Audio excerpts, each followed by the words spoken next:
Welcome back, fellow armchair generals. This is Gamer1745 here with my continuing playthrough of Hearts of Iron 4. And of course, we're playing the Blood Alone, by Blood Alone DLC, and playing as Italy because of that. So I hope you all stay around. We had if you didn't catch the last episode, I sort of did a history of the conflict of Britain versus Vichy France, and sort of my thoughts on it. So you might want to check that episode out if you want to hear also a bit of a rant against Paradox and their problems. But yeah, and we're going to continue playing here. Germany has declared war against Yugoslavia.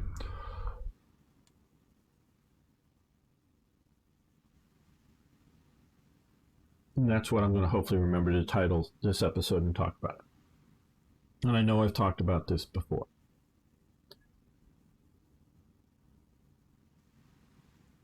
This is a bad idea for Germany to do so.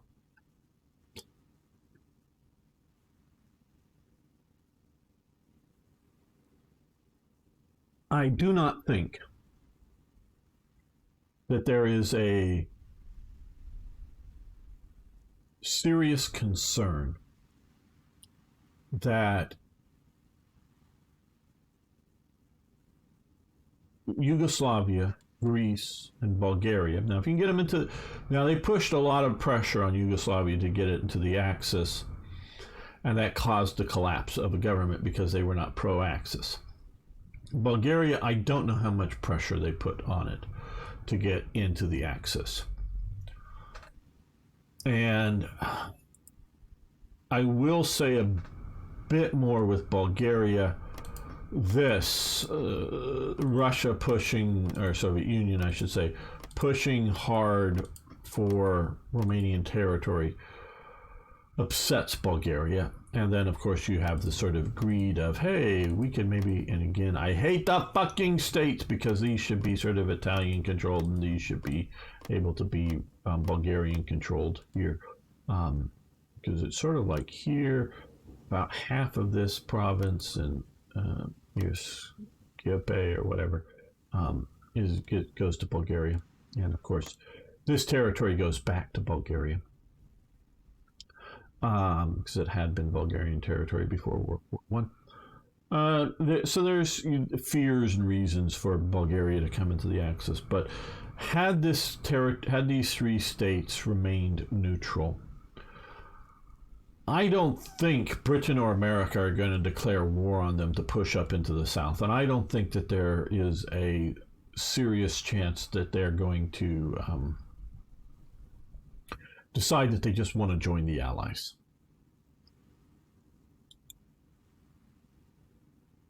And so there are effectively very little, I would say almost no, but very little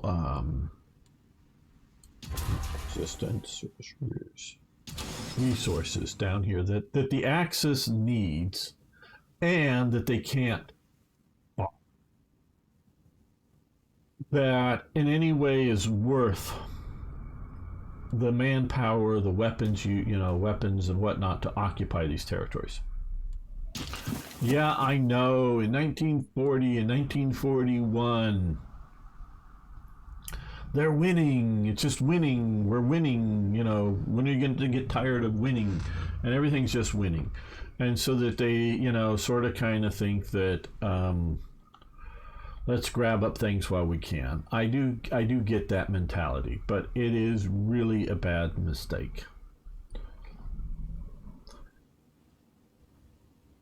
It's like, I think, really, if you invaded Spain, of course, that would be the worst mistake. But even if having Spain be neutral, and if Italy was neutral like Spain was, I think that would have been good, better for the Axis than them joining. But all that being said, if you're going to invade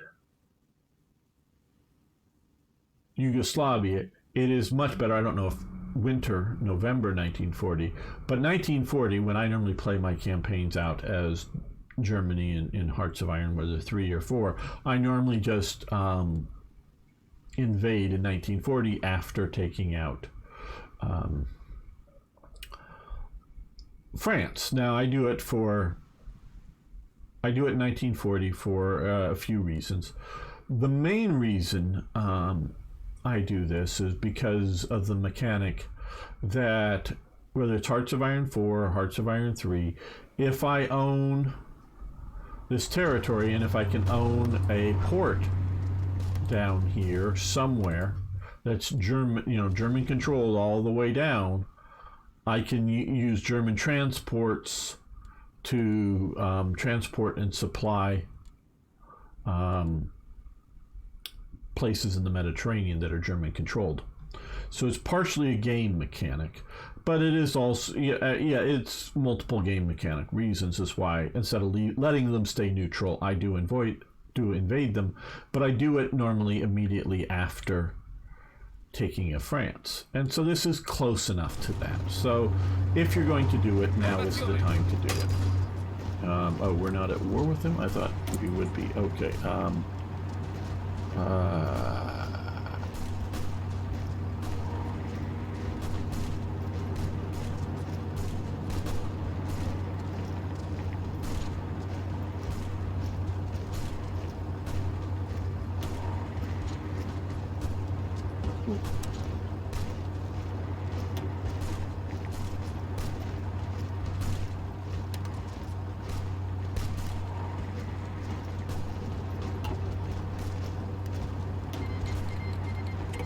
Okay, now there we go. I'm gonna do this division can attack there. These pounds are, well, Italian light armor. Let's move this way. Be bold and daring and push hard. And we're gonna push it there. These guys can defend here. Yes. Okay. Good.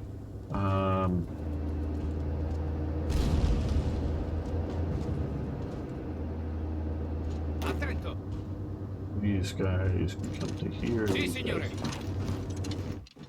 can come to there.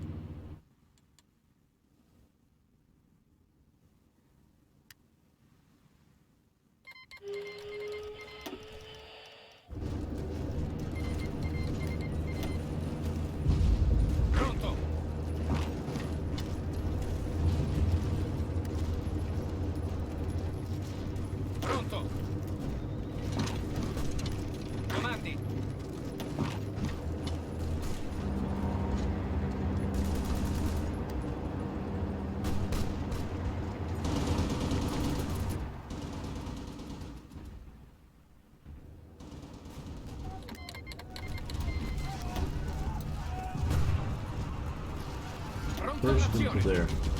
Now this armored division, I want you to come down this way. Right there with this infantry support down the same path. And you can come right down the coastline. You guys, you can... Where's Zagra?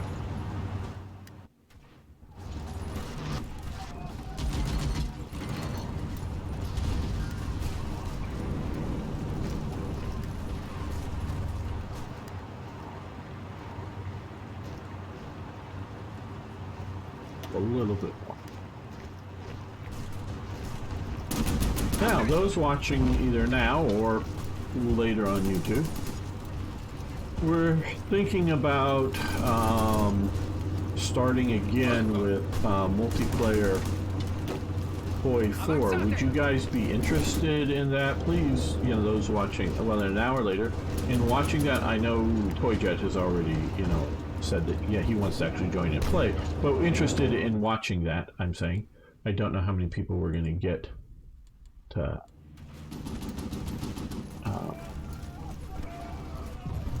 play in it, but, okay. You attack there with their support. You attack here with their support.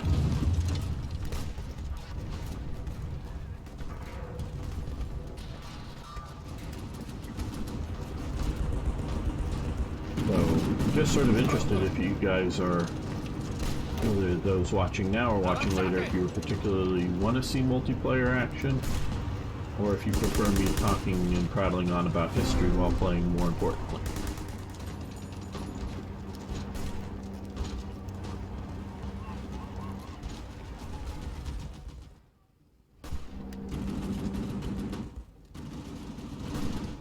Here, okay guys, Balkans ground support, maybe we should be doing this even earlier.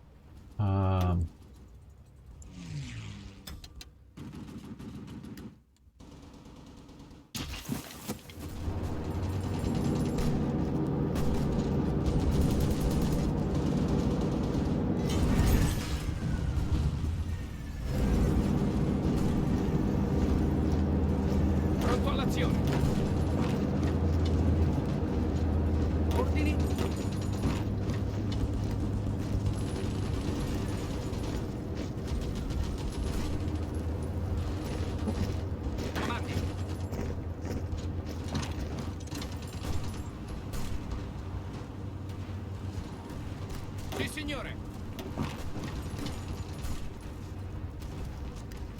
Formazione.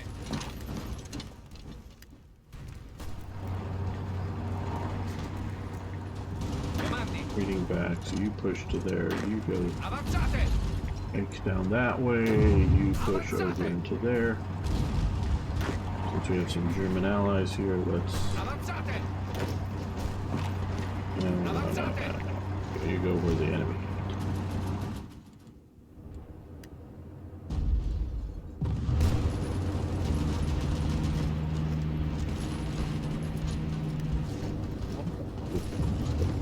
Formazione. Okay, hungry. I want the territory. Pronto, signore. I want the headaches of occupation. Avanzate.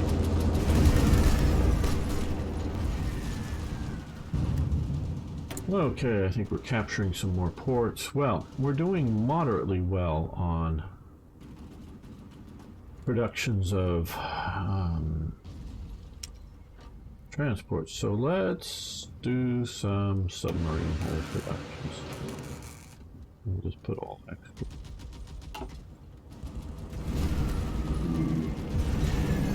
Sub production.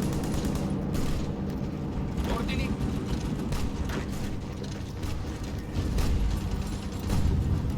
Pronto.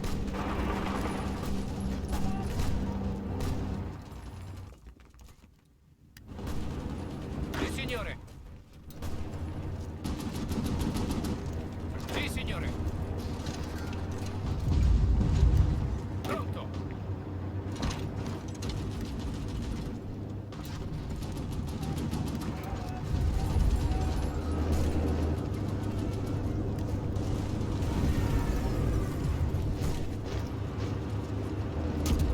Sì, signore. Avanzate. Avanzate.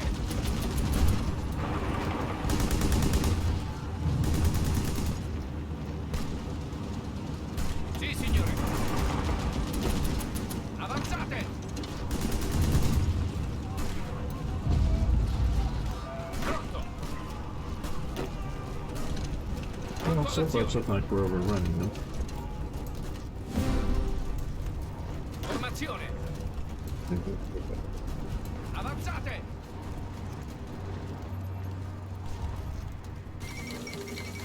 Okay, let's see.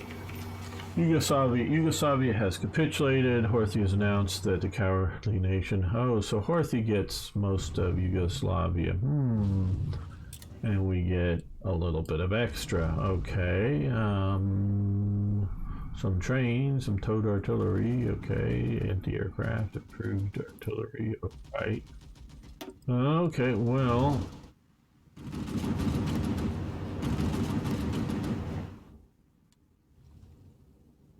That's interesting. There looks to be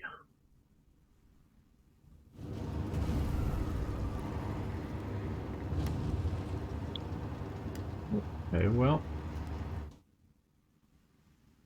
be interesting, yes.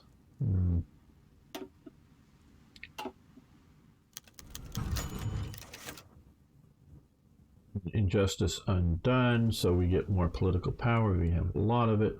Gain base war support, nice. Change popularity of fascism. Compliance and resistance down. In Dalmatia, Zara, North Slovenia, and Croatia, and 4 other states, compliance and resistance down. That's good. So, again, this is why I don't like this fucking state mechanic.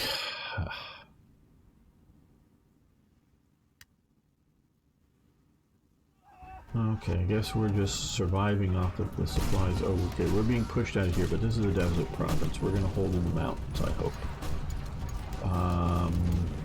Pronto, signore. Let's move to here. Comandi. You can move to there. Hopefully some of these other guys will organize themselves up to defend well enough. This is, of course, mostly... I moved most of the good units out. I don't know, do we even have an infantry, proper infantry? Yeah, it looks like we have one proper infantry division here and cavalry division. I moved the good units out, like I say. So, it's a lot of junky units that, you know, colonial type stuff that are holding here and just hopefully delaying a lot of good British units and others from coming and messing with us. We're almost done with the Libyan Railway, which will help us with supply there. Now, Pronto. Pronto. let's move some of our mountain troops into the mountains. I know the AI can't figure that one out. The programmers of the AI can't figure that one out. Avanzate. But hey, Ordini. Pronto all'azione. Avanzate.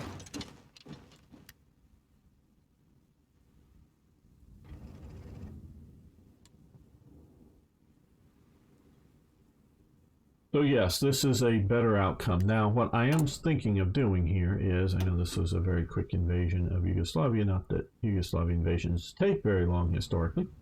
Not if you're trying to do it all in one go. Sort of like their do it and do. Where you can push here, which is going to be 70 days, and then 35 days here. I've just... things like getting the railways done to better supply my forces in North Africa. As we can see here, it would be nice to have better supply coming in.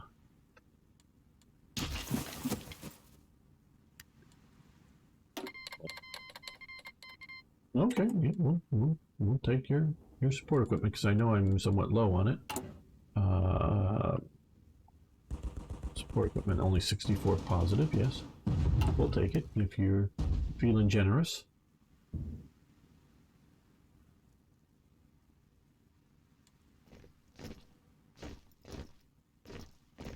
can see here the organization levels are very low because of supply problems here versus up here. We're being invaded somewhere. Then an invasion warning. Just don't think a naval battle warning. Oh no, naval invasion's here. Oh, we are facing a naval invasion. Where? Okay, well. Formazione. No. Okay, get on trains, come down. This way? Avanzate. Comandi. Oh, come down. Avanzate. Avanzate. Go to there, you can come down to Avanzate. here, and you can come down just a split.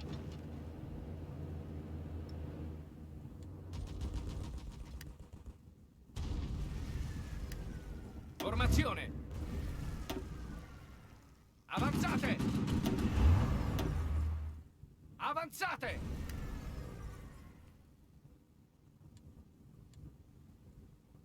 Hey, Beam Slam, how you doing? Well, Mediterranean conquest is going okay. We've just taken out a good chunk of Yugoslavia. And we're still sort of holding out in the mountains down here, and I guess there's enough supply coming in from our control down here to keep us fed and keep, you know, munitions going, that we're able to do this. Fight on. With really junky units, so thinking about wasted forces, not really. Pronto all'azione.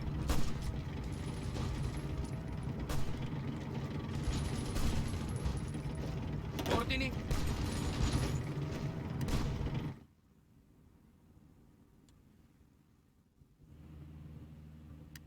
Oh, they've landed already. Okay. Well, Avanzate. come down here.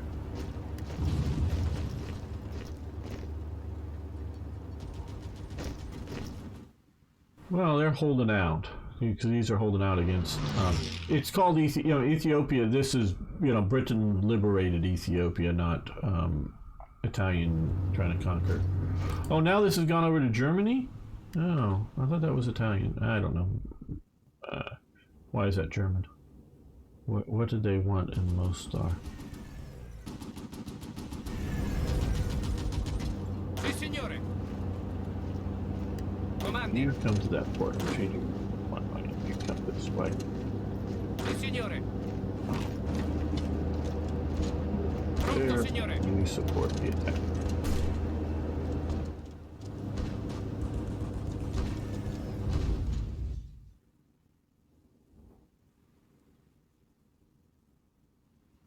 This is... Hold on. Expeditor, wants to send divisions, expeditor. Oh, okay. Don't know what I'm going to do with those divisions. Oh, goody. I now have divisions up here. Well, let's... Maybe the Germans just didn't feel like they had a good enough commander. Desert Fox, irregular officer.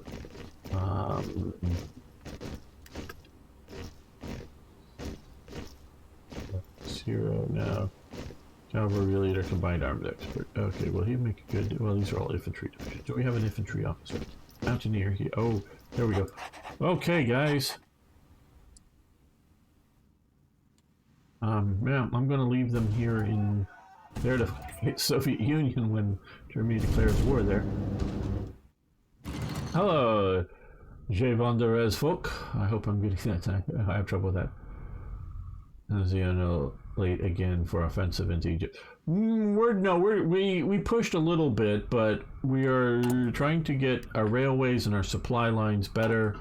We're just having fun holding out here and not losing.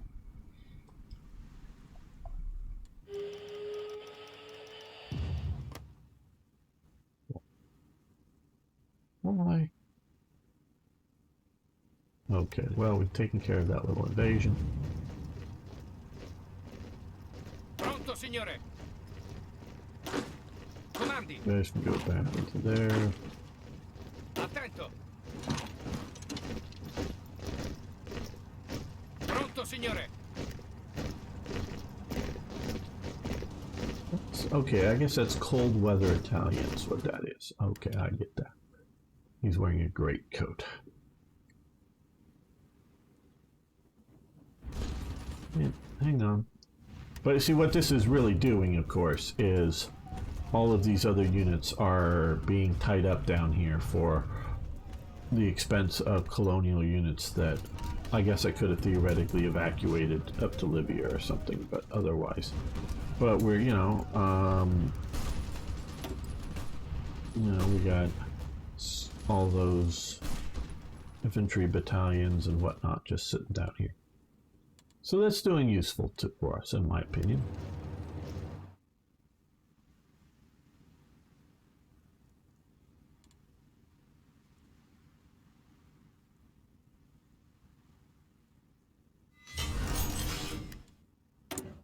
Okay, well, we got pre-production factories here. No, I'm not building recently acquired territory really just yet.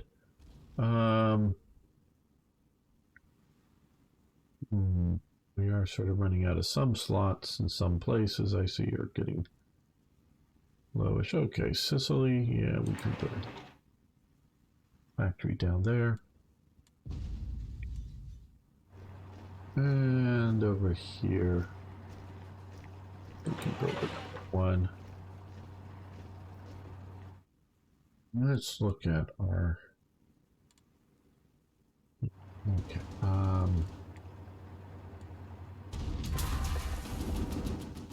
Resistance is fairly low. Oh, well, you know what I should do here is... Okay, let's have another factory here.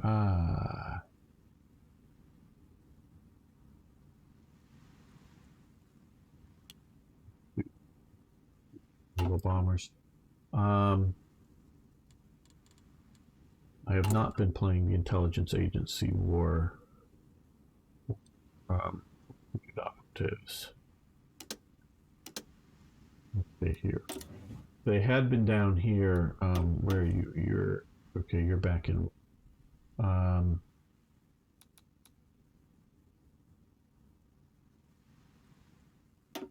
Root out resistance up here, and you resistance here. So that you're having that happen.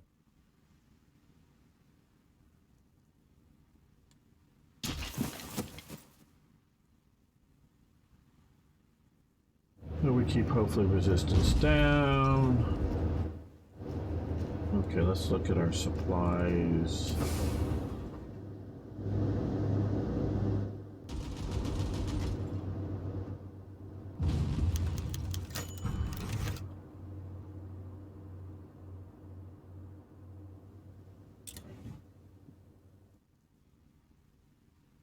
Well, supplies are fair.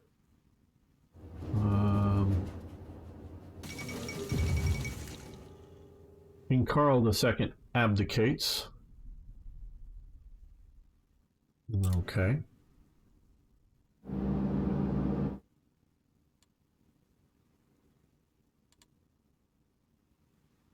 Let's see, instead of worrying about all of this supply coming across there, let's come back over to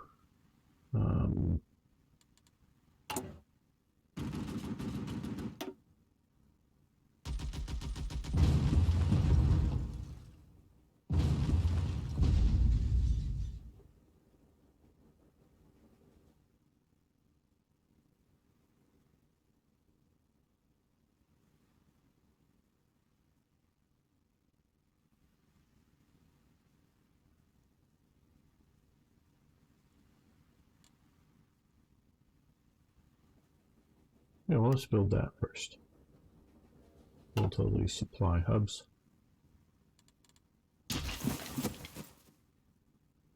Hey, Niagara's back. Well, cool.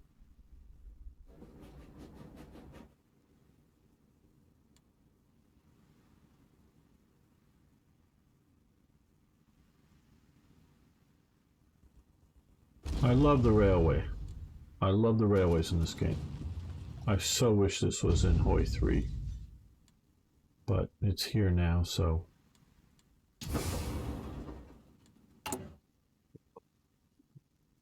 You know, but I love it. Now we may need to strengthen up our connection, but at least let's get level 1 railways connected down into some of these supply hubs down here.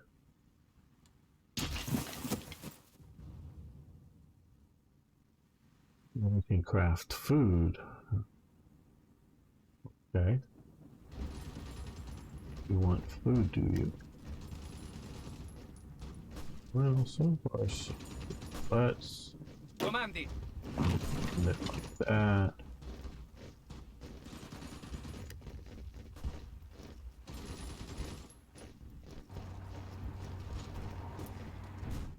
Railway Empire 2, I'm looking for. Yes, Niagara. I haven't really followed any of the updates, but I am looking forward to it. I've been playing Railway Empire 1 through recently again. I really do like that game. You know, guys, I'm glad Beam Slam is here on Twitch and Arno and Toyjet and whatnot, but I've really come to the conclusion that this channel is tailored for Niagara. I really think so.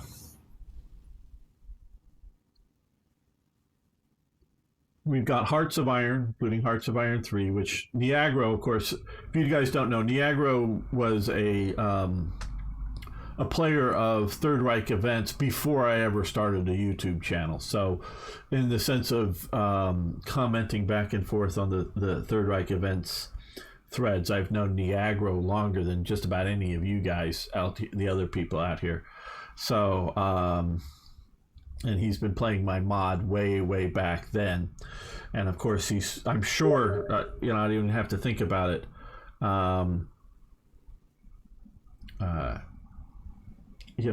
Watched my first playthrough of Third Reich events just because so many of the players back then did watch that. And we also, because I know he was liking my Franco-Prussian War videos, and of course he's one of the few people out there that actually likes my watching videos with Railway Empire and whatnot. So yeah, I think this is sort of a channel tailored for Niagara is the thing. I just wish there was about 20,000 more Niagaras out there wanting to watch all my videos out there, so that would be perfect. Thank you, Niagara, for all your support, and I'm so glad you're a viewer here for so long. So yeah.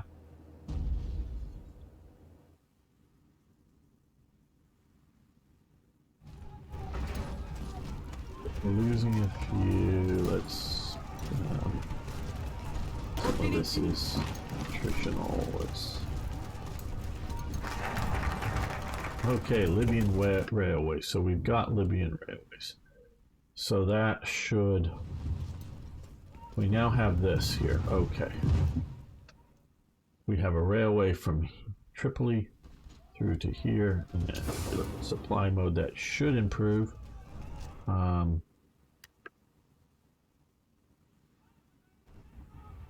Connections, we'll see how all that goes.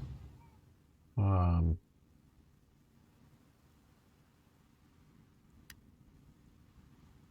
it would be a better place when there would be 20,000 of you, yes. An army of Niagaras, yes, that would be good. Okay, well, we're going to Italian irredentism.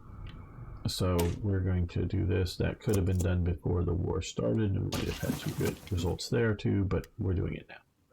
I am definitely a oh, and of course Niagara also likes the War Thunder content and plays, of course, many of the War Thunder days with us. So it just all seems so targeted towards Niagara. Not that that's a bad thing. I'm not in any way suggesting that. It's a good thing. Okay. So, don't forget security units in all your ports. Yeah, I do need to, okay, we do have those guys there, but I don't know what I'm going to do with them. I am still recruiting these guys here. Oh, you exceeded cap for the division template. Okay, so I can't do more of those. Damn. I was sort of expecting those to keep coming. Well,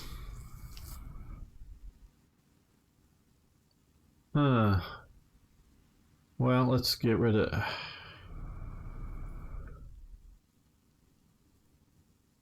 No, they're not taking up too much, because that's what these guys were meant to be. I wanted...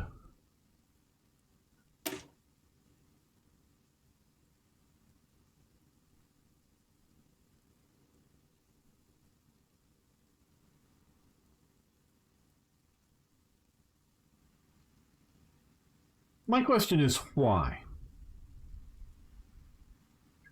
Why do they have a cap for these units? I would really love to know what their thinking is. Now these Nera. They're, black shirt units. They're black shirt militia units. They're basically a Italian version of the SA. Salute to also the other nerds here. Yes. Oh, well, I want all the nerds here, but he just everything. To infantry with shovels and anti-tanks should do the job. Yeah. Well, I just wanted, these cheap militia units that weren't taking up hardware and, like you say, just sort of militia stuck there.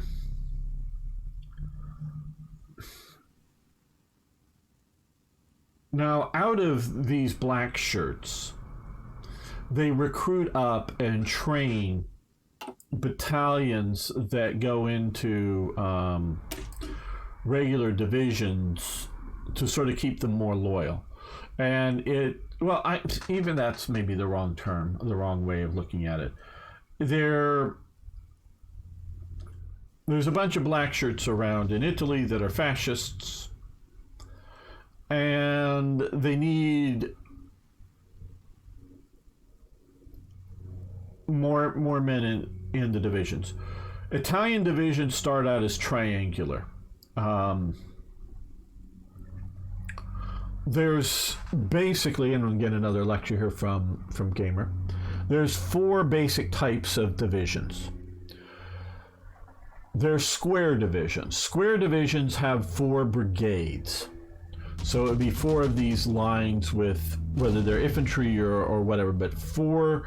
And I'm not talking like whether, I know these are these sort of support and then these. I'm not talking like artillery support. I'm talking like frontline type troops. Square divisions have 4 brigades in them. A lot of Soviet divisions in the 1930s are square divisions. They're big divisions. They purge a lot of their officers in the purges, and then also stick on top of them commissars, so that they're not well trained, the replacement officers, and they're scared to death of the commissars running. And especially you see these big square divisions go into Finland and get butchered. So the competency of the leadership isn't very good. The Soviets, I don't know, they have, at least in manpower, effectively go down to almost the smallest division, which we'll get to, but 2 brigade divisions. I'm not sure exactly their order of battle, how they're organized, but they get very small, maybe even down to brigade size units. But they figure out that they're command and control because they don't have lots of radios. They don't have terribly many field telephones per division. It's just too big of a formation to handle. The Japanese, I also think, are running square divisions. And the Americans pre-war may also be running square divisions. Most nations, like Germany, run triangular divisions, and that's the standard division that the Americans use through the actual, by the time the war starts. Triangular divisions are 3 brigade divisions. That's sort of how you get to triangular. But with triangular, also the idea is that the design is 2 brigades to be in combat and 1 brigade to be in reserve. Now, obviously, the reserve brigade will be put into combat at times while the other 2 brigades are still in combat, either to stop a breakthrough that's coming through, or once there is a weak spot in the enemy to push in and around. But the idea is, at some point, because you can't keep all the soldiers fighting all of the time, you would withdraw one of the brigades from active combat to let it rest up, to become the reserve, to then have the other 2 in fighting. So it's rotating in and out what are the most active brigades within the division, and that's what a lot of nations do. Now, Italy wants to increase the size of its army. World War II. They have triangular divisions. Now,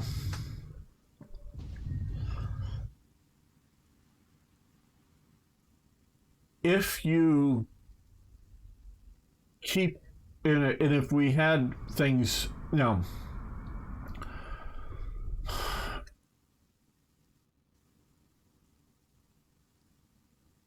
the idea that this is not over here, and the idea Hearts of Iron is sort of screwed up in the way it works. We can take that as read. But, you know, because you really don't have really, I mean, we can talk about things, but really you don't have frontline artillery units, frontline anti-tank units. You either have anti-tank equipment as part of a regular, because this is a battalion, as part of a battalion, and often you do, you know, you have anti-tank guns that are the heavy weapons, either company in a battalion or the heavy weapons platoon in a company, however you want to talk about these things. You do have those. And then you also have additional support elements. You don't really have this. This is just sort of screwy. But so if you want to increase your army, well, if you don't have a huge population, what you can do is, and this is what Italy does, is it takes one of its brigades away from its divisions. So if you have two divisions sitting there, you take one brigade away from two divisions now, and you combine those two, and Italy doesn't, but if it did have enough support equipment, I mean, it has to do enough to do some of it, but it's woefully under equipped in many divisions. But the idea is now though you have to duplicate this element, so you end up with 3 divisions instead of 2. And in theory, that is stronger, because instead of having 2 of these things here supporting 3 brigades or 6 brigades, you now have 3 of these supporting 6 brigades, just divided into divisions. The problem is with having, okay, so triangular divisions are 3, and binary divisions are with 2 brigades. The problem is you don't have a reserve, a real reserve. So you will exhaust this unit and then have to rotate in and out, so it becomes a single brigade or not. So it's too small. So the idea of a super reinforced brigade, you know, either a single brigade, and then of course you don't have really, I mean, you can call anything, you can label anything, you can, you know, the 5th division is that platoon standing over there, you know, or something like that. You know, yes, you can call anything a division, but a division by general convention is 2 or more brigades, or sometimes they might be labeled as regiments, depending on the army tradition that you're facing. So whether in brigade and regiment can vary between different nations and services. Sometimes you literally have single battalion brigade or single battalion regiments. Sometimes you have like the regimental combat team within the United States Army of World War II, in which it's sort of like a brigade. It's a combined arms element that has multiple battalions in it. So regiment is a bit of a changing term, and depending on the army and depending on when we're talking about the 18th century or the 20th century or somewhere in between. But generally speaking, if it's just enough battalions to form a multi-battalion unit, it would be a brigade, not a division. 2 brigades becomes a division. So the smallest division you should probably have is 2 brigades. And so if you're talking about a reserve division, you know, old guys division, a coastal defense division, a occupation division, these types of divisions, actually a 2 brigade division is good, because they're, you know, like I say, like a coastal defense, but or you know, a home guard or a occupation division, because if the Allies invade, and if these are fully equipped up with artillery and anti-tank guns and anti-aircraft guns and engineers and reconnaissance, then you have more reconnaissance per amount of battalions in the field. And what's hitting the beaches or parachuting in, well, you're talking about an emergency situation in which all the brigades are fighting while you put these other guys on trains and you get them to the front, the proper full big units, right? So so the standard divisions are coming while this spread out lighter formations that are sort of manpower, because they could be also filled, I said old man divisions, could be the old draftees, but it could also be old man and young man, the 18-year-old who just joined up, went through basic training, and instead of immediately sending him off to the front lines somewhere, you put him in this old man division for 6 months to age a bit, to take, to get a bit older, to get a bit more experience, hang out with the old guys, get a little bit more trained up. And you're doing good because, whether it's here in Italy or guarding the French coast, or if you're, occupying, France, or if, you're sort of in the U.S. and you're sort of a manpower reserve division, you're really, not really planning on defending against an attack from Mexico, but there's divisions at home that people are being siphoned off to, and so there's reasons to have formations. Oh, and of course, if things go to hell and there's a D-Day that fails, a Dunkirk, if all this works out here, the torch landings, but then Germany sends in 2 Panzer armies and comes in and crushes all these forces and they're unable to withdraw them, or even if they're able to withdraw them in a Dunkirk sense, the manpower, but all the equipment and all the formation, as a fighting formation, are gone. And they can reconstitute themselves, but it's going to take a while to reconstitute themselves. But hey, you've got fresh divisions here to, send off somewhere else while these divisions are reconstituting. So there's reasons for reserve divisions that may have young men that are either eventually to feed into the pipeline or whatever. So there are good reasons to have binary divisions. Very good reasons. And there's also very good reasons to have a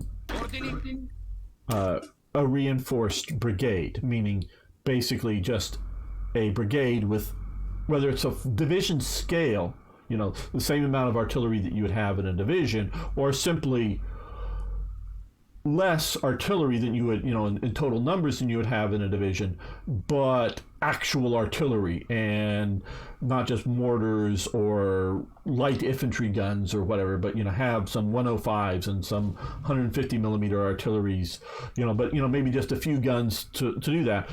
But a single brigade as a sort of, and I would try to form these as like an elite formation, by not having a depth of, and we're going to get to what the Italians found is that these units do not have sustainability. Whether it's combat losses and get too weak too fast, and a single brigade unit would have those, they don't have sustainability, being able to absorb a lot of combat losses. Or whether it's just simply needing to cycle in and out, units in and out of the front line, like you say, have the reserve brigade in a triangular division. So Italy goes over from a triangular divisions over to a binary thing, and then realizes that there's a problem. They don't quite have the ability to go back to triangular divisions. So what they do, and I will get to Toy Jet and Beam Slam's comment in just a moment, I did see them that they're there. What they did do is, instead of trying to bring back a proper third brigade, just bring in a fascist black shirt battalion or two, and it varies a bit from unit to unit. Now these black shirts do get proper, at least I think they do, and I say these things and then because I've read about them, and I think mostly they do get proper infantry training. They're not just the fascist street militia handed rifles and say, you're in the army now. I think they do get proper training, but instead of going into the regular army, they're just trained and then sent in. And it's somewhat of a trying to make the regular royal, because it is the royal Italian army, try to make the royal divisions more loyal to the fascist regime. It's partly that. And also note, people, I know a lot of you have watched, but not all of you have, my series on Germany. The SA is used the same way, but unlike trying to have, until very late in the war, unlike trying to have a SA battalion within the army, Hitler is worried about his army. He is more afraid of his army than anything else. Up until about 1936 is when they really start introducing conscription. And I don't know how it works in Italy, but I know in Germany they conscript the SA. The SA get conscripted in. They're not held as some special status for non-conscription. Where like the SS is, if you're an SS guy, you're in the Allgemeine SS, you're guarding some camp of some sort of concentration type, and before the war it's brutal and it's evil, but the death camps don't start until after the war starts, so it's still just a concentration camp. At that point, you're a concentration camp guard, you're not going to be drafted into the army. And so the SS is recruiting from these guard camps to Waffen-SS units. But the SA are not treated that as like draftable. No, they are draftable, and they're draftable. They go in as regular soldiers, but there are millions of them going into the army, or 1 million or more going into the army, and that having these guys spread throughout the army, whether it's a proper assumption of Hitler's or not is another question, but he breathes a sigh of relief that now we have a lot of these loyal SA men in the army won't revolt. Well, the army eventually does, with or elements of it under the Stauffenberg and Home Army revolt attempt, but which collapses, doesn't go well, but it does attempt to revolt. So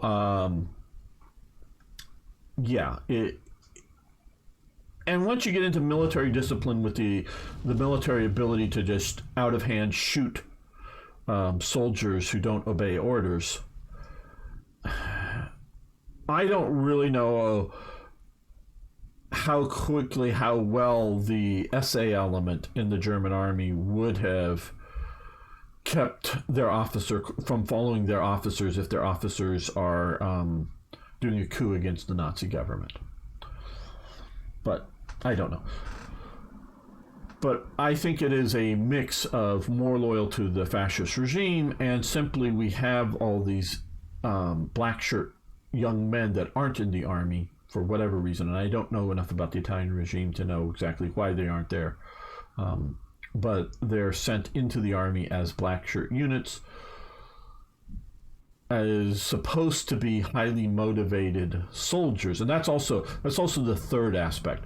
Loyalty, more manpower, but also the lack of motivation of the common Italian soldier. It is thought that these fascists are ideologically motivated to fight well and hard.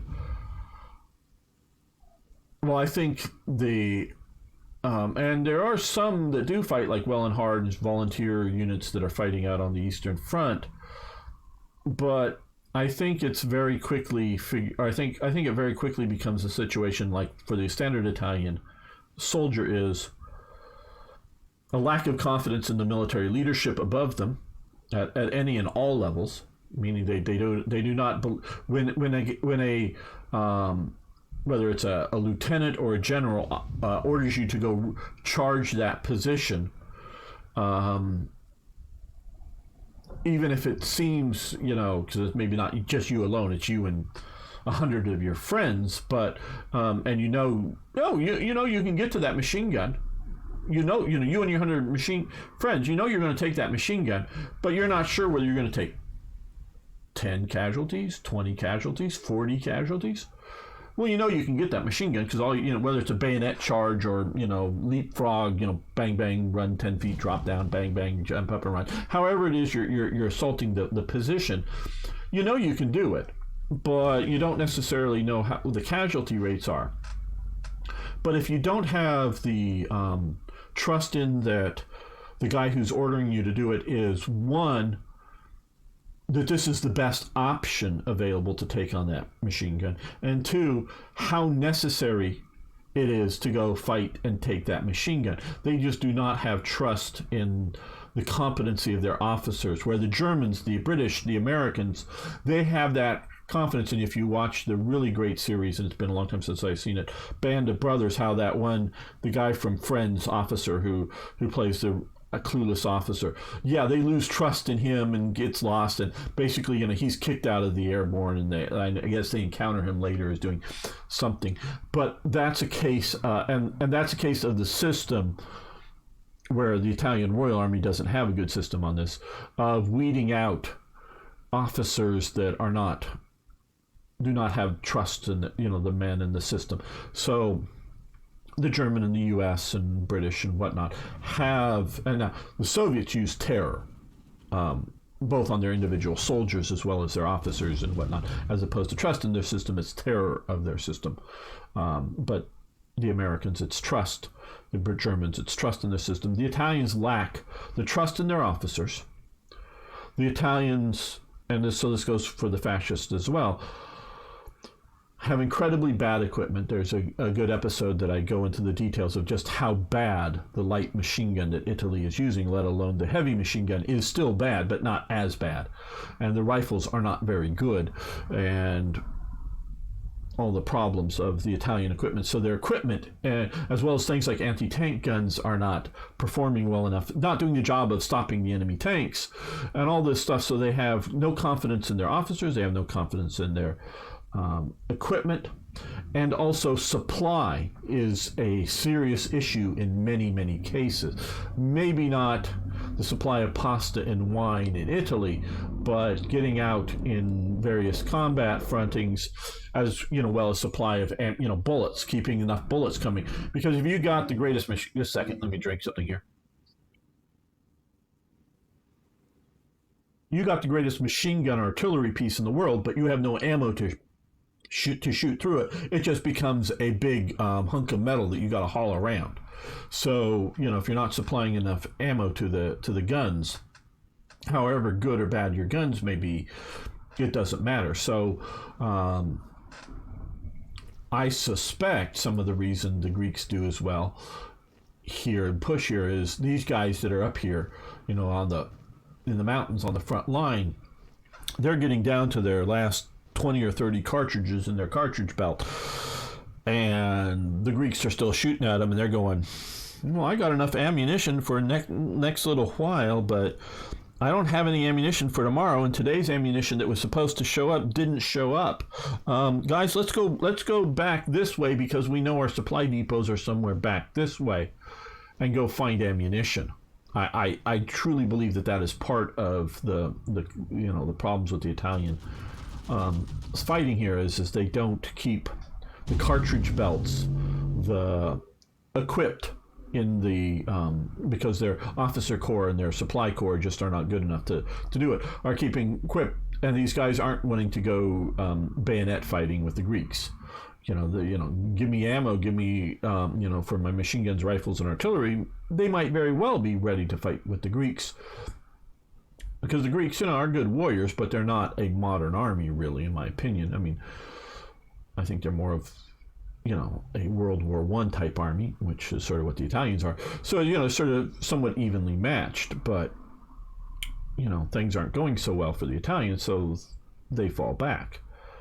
And so I think all of these things hit the fascists as well, even though they ideologically believe that fascism is good, and hey, wouldn't it be nice to have a new Roman Empire? This whole thing is fucked. Officers, supply, quality of weapons. Let's see what toy jet. The cap was added on special units because multiplayer games were complaining or whatever about armies made up of nothing but Marines and such. Okay, I totally agree with that idea. Toy jet, and I understood that for things like mountain divisions that are supposed to be sort of elite over standard divisions. Panzer divisions were originally considered elite by Germany, but really in looking at history, they're more dependent upon production of tanks than training of elite soldiers.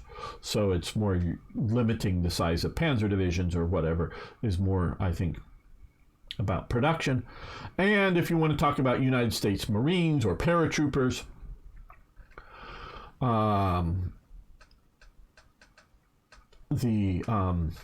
you're absolutely right, and I agree with you. And as well as strange irregular units that are created either by events or by national focuses, and you don't want huge numbers of them showing up in the game that are representing colonial recruitment or something like that is not based on actual population scale. It's based upon some sort of how many locals would want to join up with you. So I agree with that. I just don't understand why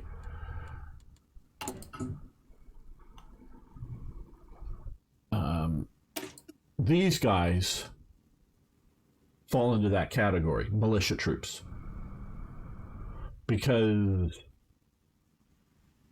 they don't seem to be like wonder fighters, like some players' idea of Waffen-SS super soldier type things. If we're talking about creating, and there's we can talk about elite status of some Waffen-SS units, and I would agree that there should be certain elite statuses, maybe not as much as some people would think, but so it isn't even talking about creating something like that. We're talking about creating some sort of fascist militia group that doesn't have that. So I get where you're talking about, and I totally agree with the concept. I just don't know why these militia come under that mechanic. Okay, like 2 units going to beam slams, 2 units with artillery and other supports. That's the general setup of a division, even brigades with variations. Yes. And I also like the idea of reinforced brigades, a few of them as an elite type formation that, yes, it does not have the staying power of a proper division, but it's not meant to. It's meant to, be the leading element of, the Ardennes offensive, sort of like Kampfgruppe Piper, that you put in, you get, a Panzer battalion, a armored infantry, Panzer Grenadier battalion, and you put, extra support units on it, and you create this unit that's going to be the spearhead and push through, but it needs to be followed up by proper divisions, because at some point it's going to exhaust itself, and you need the other divisions with more support. But the idea of having creating a spearhead, an idea of, instead of say 3 battalions or 6 battalions with 12 artillery pieces, you have 1 or 2 battalions with 12 artillery pieces, supporting it. So it's like over support. It's it's a concentration of firepower, of maneuver, stuff in a very narrow area to overwhelm at that point the enemy. You can't, it's not designed to keep doing it over and over and over again without a break. It's designed to do it for a while, stop, allow the regular divisions go, and then refit, re-equip, whatever, come back into it. So, okay, we're going to see about timing for the invasion of Greece in just a moment. Hello, Suzo. Are you talking about special forces units? Yes, we are sort of talking about, but why because I'm playing the standard DLC, not any mod, but why the Italian fascist militia are limited in size. I don't get that. I get the special forces, yes. You know, mountain troops, paratroopers, U.S. Marines or other Marines, you know, Royal Marines or something. I get those, and I also get the idea of strange irregular forces from other parts of the world being, you know, camel corps or whatever being limited. I just don't get militia, whether they're ideological militia units or other militia units being limited. I don't get that. That doesn't, to me, make sense. So, yeah. Always wondered how best to use those.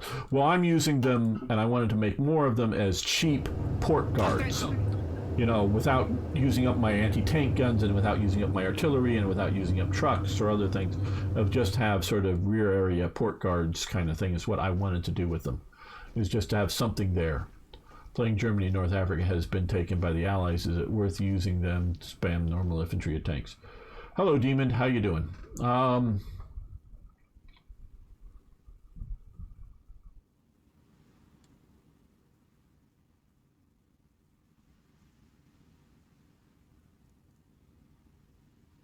You know, the AI seems to, and, you know, because we're talking about playing the game and not talking about reality. It seems to often try to do minor invasions. I just recently had an invasion of like 1 or 2 divisions. I think it was 2 divisions here. Two divisions landed right here, and we're trying to take this port. And I had 1 division already up here, and I sent 2 divisions from one that stayed here up to deal with that. So if the AI is coming at you with light forces, what you should have is, so I don't want my capital taken, but what you should have is somebody guarding all of the ports, so that if they land, they've got to take a port to get proper supply. And I don't have enough here, you know, around. That's why I wanted more spammed out, is to have guys in all the ports just sitting in the ports cheaply, and then have maybe a bit better division. You can look at this template. Well, this isn't one.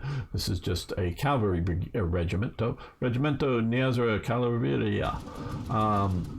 As a quick this was maybe an okayish quick reaction force locally, and not, you know, something put on some major front, but to have some infantry divisions around to, before the enemy fully overwhelms you, to secure the area and push them out. So what do you use the defensive units? I got to rethink my defensive armies. Using the default infantry one really screws me over later on in supply. Yeah, and so you need a blocking force. And then I don't know if the AI is going to do a US-style major invasion, then they'll roll over your light forces. So Italy becomes a problem with all of that. And thanks for showing up on Twitch there, Sozo, or however you pronounce that. If you haven't already, please follow the channel. Love to have you around, and you can also subscribe to me over on YouTube. So yeah, Italy is a hard problem to defend because there's a lot of coastline and islands, and yeah, it isn't. Hello, Jetin. Yes, exactly, and because there's, you know, you don't. I have seen some invasions down here. You less likely need to guard your Adriatic ports, but maybe you do to a degree. And so you want, there's just so many. The problem is if they get a hold of a port, and then they can start pouring in armor and other forces to just drive in deep, you're in trouble. And you're sort of in trouble anyways, but you're more in trouble if they get a hold of a port. And, you know, if I'm playing this right, what I should be doing is, well, let's see, we don't have anybody here even, so get going down there. But if I had militia units in all of these locations, the Germans are sort of there, which is nice of them. If I had militia units, I would have them on all the ports, enough of them, and then I would have some reaction forces of regular units.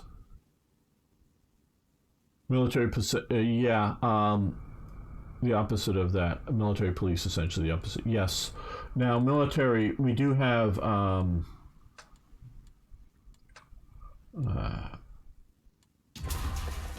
various occupation types. Here we do.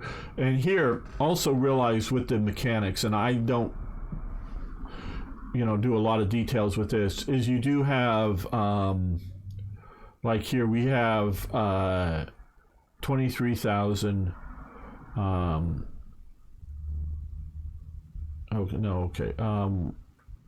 We do have people occupying forces here around that are working as military police. And okay, here we can look at the garrisons around, and if we wanted to release other nations, we could do so. Bo Demon, welcome to the chat. Now I can dual stream. Well, very good, Niagara. More watching is better watching, definitely, for algorithms. Canceling Lend-Lease, well, fine.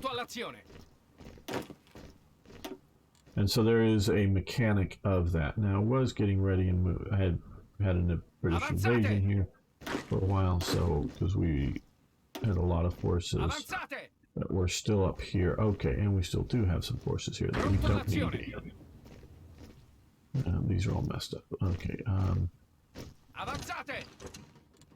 And mentioning Greece and when. Okay, so what we're doing here is we just started we have 67 days left of Italian irredentism, and then we're doing this currently. I'm not sure what is going to be the next thing, but quite possibly it would be the 35 days for war with Greece. So that is sort of our current plans and timing for potential, unless Greece somehow enters the war by either German declaring war or somehow the British convinces them that they should enter the war. That is our current time scale.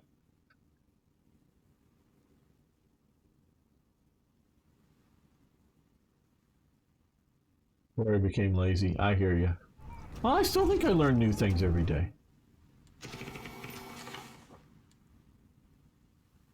I don't know, I absorb a lot of,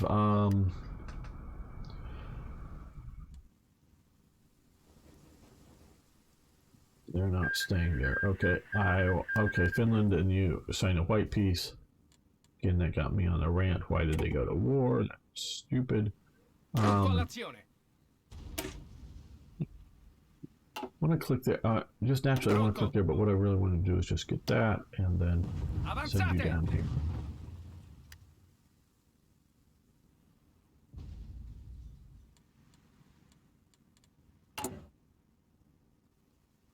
Okay, so we can click here, see supply.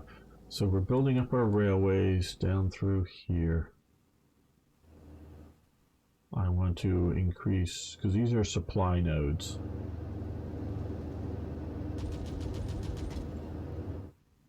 You don't want to just be relying upon sea supply into this region here. Okay, and I still can't figure out how to beat France or even the Netherlands. Oh, I'm sorry to hear that. Yeah, no, I think this is a game worth learning. And you know, there are Paradox produced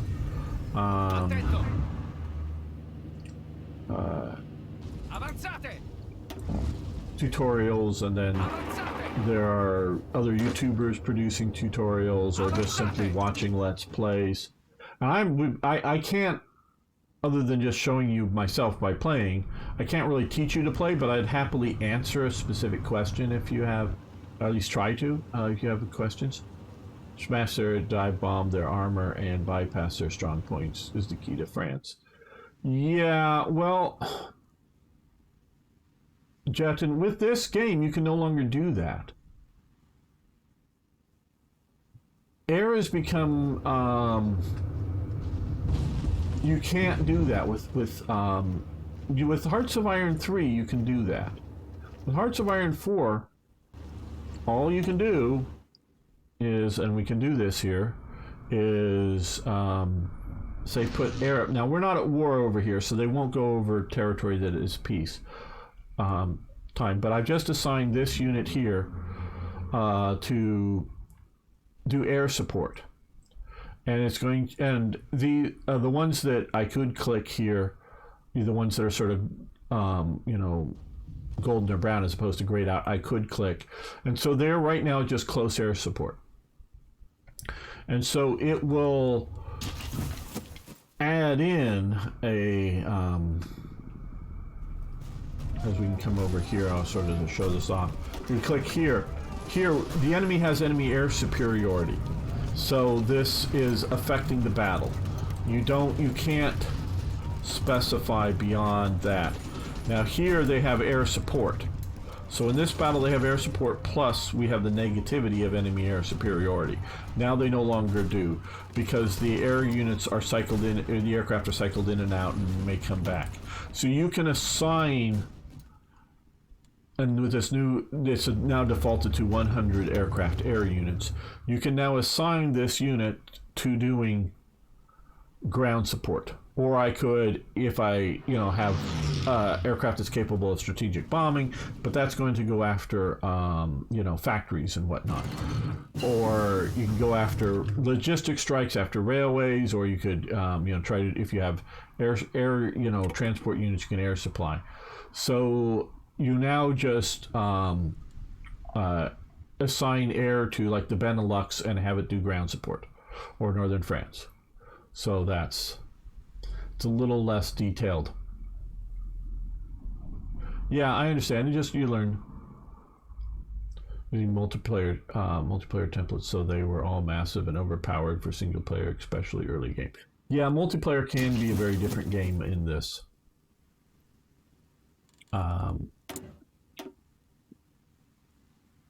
Thing. I think it's a little bit of a problem that research, but we also get more of that. But maybe we want to do. How are we doing for resources? I haven't been bringing about. Okay, we all have more resources than we need. Okay, we're not importing German Reich. Okay, we're importing a little bit, but we have just a little bit under, so that's fine. Soviet Union, we're doing okay there. I mean, we need some imported to meet all of our needs. I just don't want to be importing a huge amount. And we really don't need this now because we grabbed up all this chromium down here and aluminum. So what we're going to do is stop this. So we didn't need to be getting that chromium. That was a mistake. But until we got that, we either needed to be getting the chromium, trading it with Yugoslavia, or trading it with Turkey or somewhere. But now that we've captured chromium here and chromium over there, we're good. And we have another bot over on YouTube for Arno to squish. Now contend with German AI on this run. Yeah, 1,000 Stuka is pretty strong, I understand. Yeah, and so yes, if you have 1,000 Stukas and you put them as ground support, yeah, that's very effective, and that's the kind of thing you should do.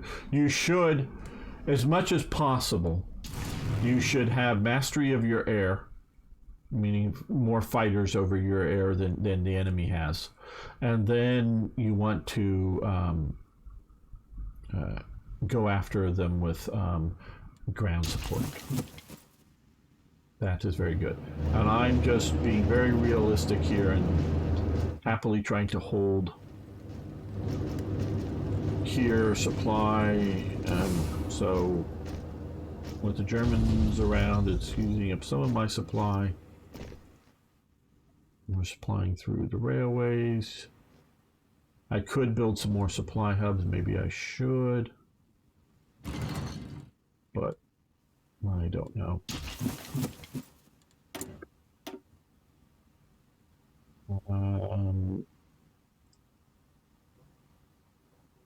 Yeah, let's do more.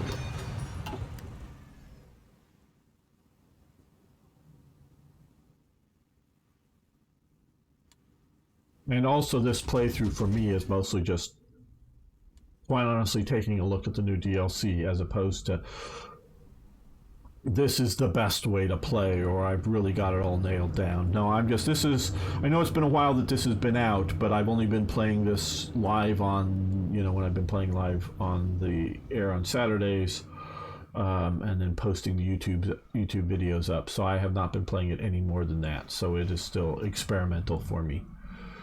When your infrastructure is good enough, you can break through with 5 tank divisions. Yes. If you can keep those supplied, good tank divisions are good.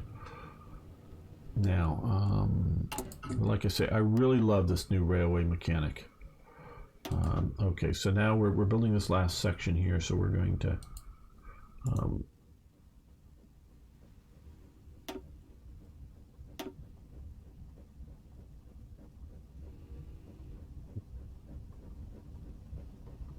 There we go. So even though it's just level 1, it's now coming overland instead of through the sea to there.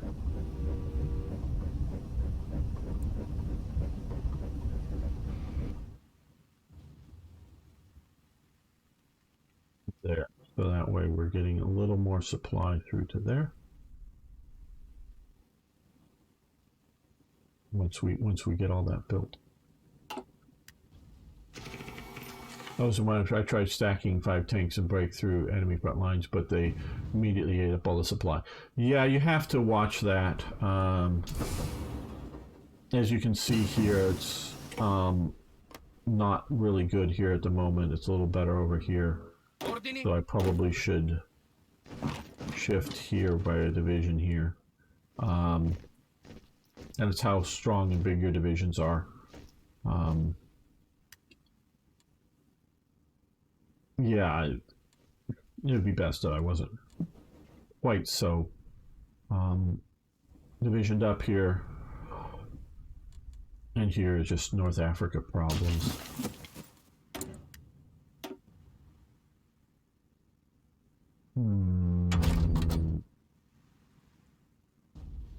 That will eventually get me that. Resource gain efficiency, or we'll do that. More bugs to kill over on YouTube, Arno, if you're still around. Or Niagara, do you have moderator? I know you're moderator over on Twitch. Are you a moderator on YouTube if you want to go in and kill those? I don't know. If you're not, maybe I should make you that as well.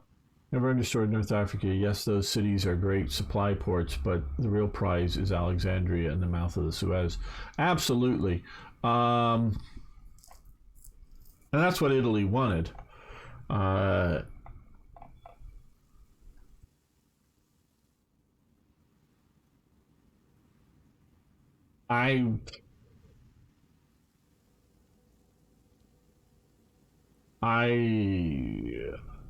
Because if you notice here, you can see all these divisions barely are have readiness levels where these are fully ready. So these are getting some supply, these are basically not, so they're hanging on but not well.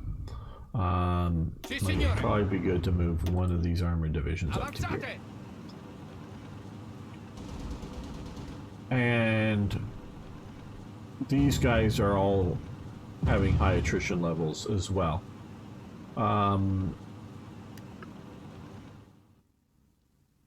I think they're getting better with the idea of lack of supply keeping big doom stacks from moving through.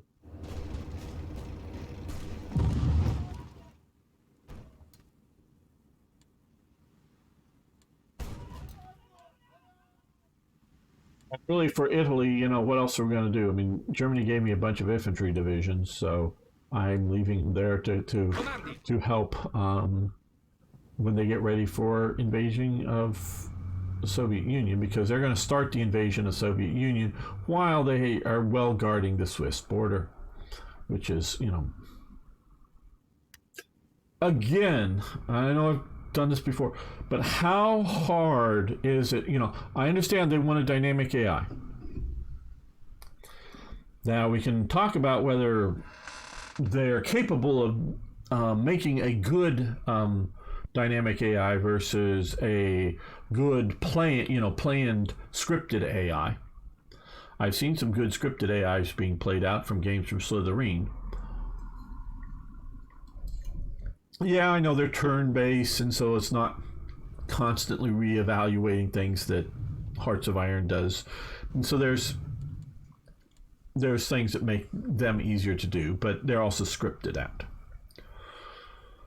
How hard is it to go?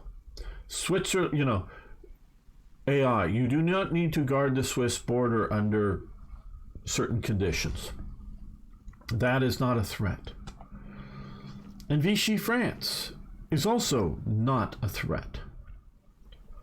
And whatnot. I don't know why it's so hard for them to do this.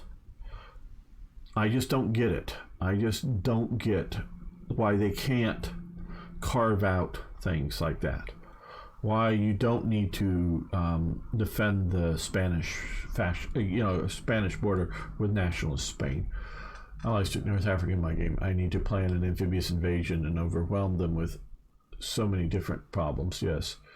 It would help if I knew how task forces work. Yes, task forces are a bit confusing to me. I ultimately like to just freaking break them apart. Because I want this guy here to be a, like a reaction fleet, and then I want smaller units to be cruising fleets, and then submarines to be commerce raiding and whatnot, and then different things. My suggestion is you need to get naval superiority over a sea region to be able to do an invasion. And then once you do that, if you could, I would suggest, take Crete out. I didn't garrison this before the start of the war, but take out Rhodes if you already have it. I would suggest invading Cyprus, and from there to be able to invade somewhere back in here, whether it's Free French, Lebanon, or Tel Aviv as rear areas. That would just be my suggestion as an idea. Hitler paranoid to build in the AI low. Yeah, but Hitler wasn't paranoid about either Vichy France or Switzerland or Sweden. I don't know why they're... Well, I guess we do have soldiers. I guess he's guarding the Swedish border.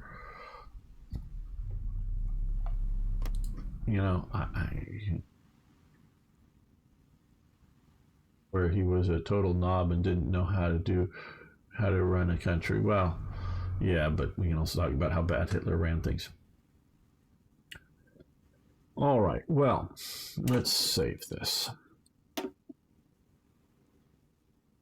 Well, I've been going at it for 4.5 hours, and I need to give my voice a rest. So I want to thank everyone.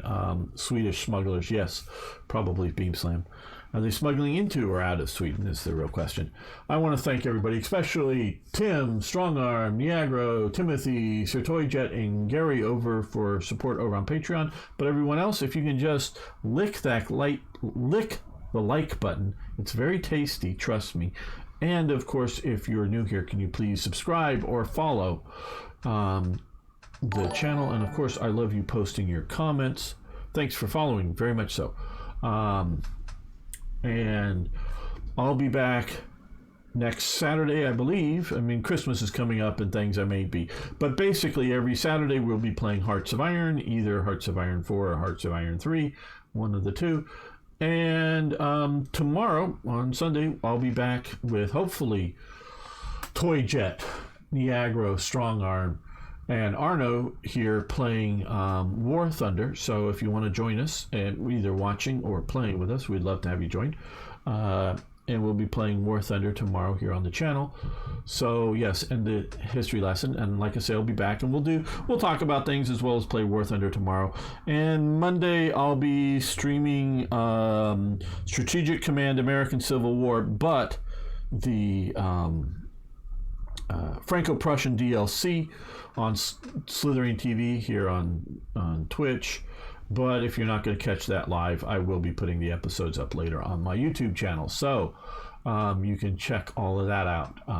So I thank everybody for being here and hanging out with me. So see you next